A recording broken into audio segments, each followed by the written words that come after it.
Frankly Speaking, today with Claire Edwards. Ms. Edwards lives in Vienna and was an editor and instructor of intercultural writing at the United Nations from 1999 to 2017. On February 6th, she wrote exclusively for KLA-TV, calling for a public debate on the fifth generation of telecommunication, 5G for short, which we now present in abbreviated form. I'm not in the Luddite camp, rejecting all technology.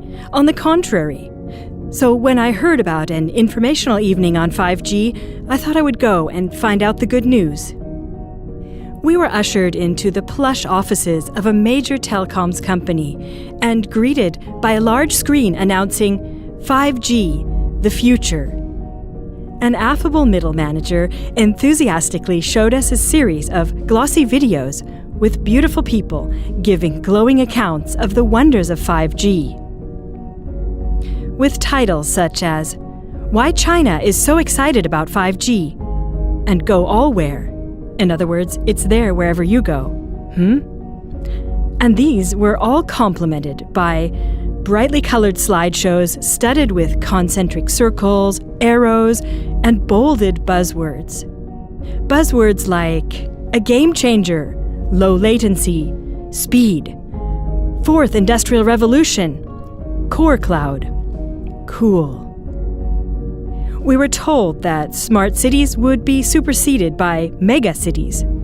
There would be autonomous cars, remote-controlled surgery, robotization of humans, hologram presenters at conferences, virtual reality video gaming, close-ups of the action at stadiums.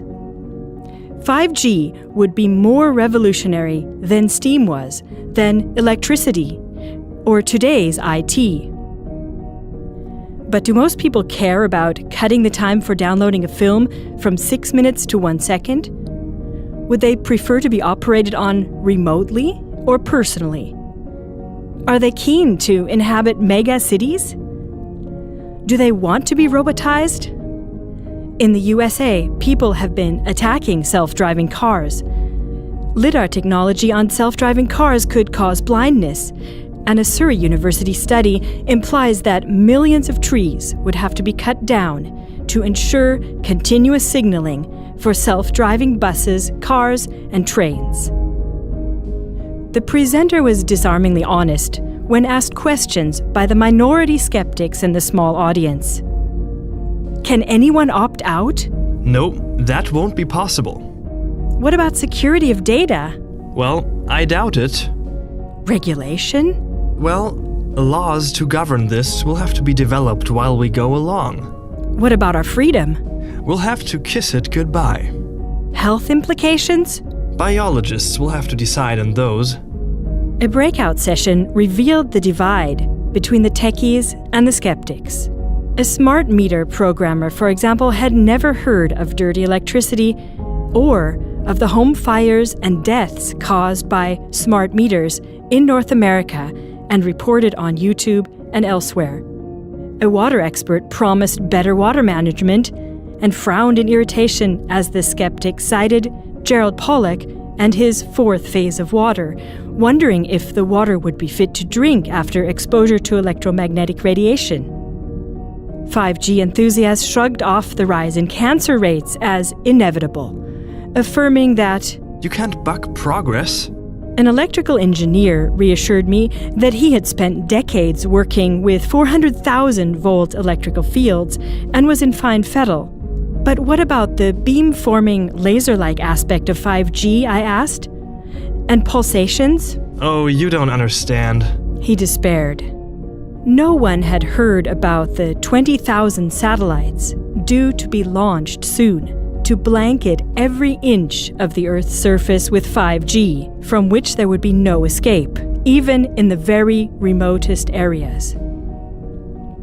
Very few people know what's in store from 5G, but whatever the case, it looks set to produce a dystopia, an unprecedented reversal of everything normal. That oppressively reminds one of Huxley's Brave New World, updated though with a large measure of sci-fi zombie apocalypse. Isn't it time for a public debate on whether anyone actually wants a brave new 5G world? In September of 2018, Claire Edwards, together with the mathematician Arthur Robert Furstenberg, published the international appeal Stop 5G on Earth and in Space, which has now been translated into 23 languages and signed by more than 50,000 people. In the credits, we show the link to the appeal.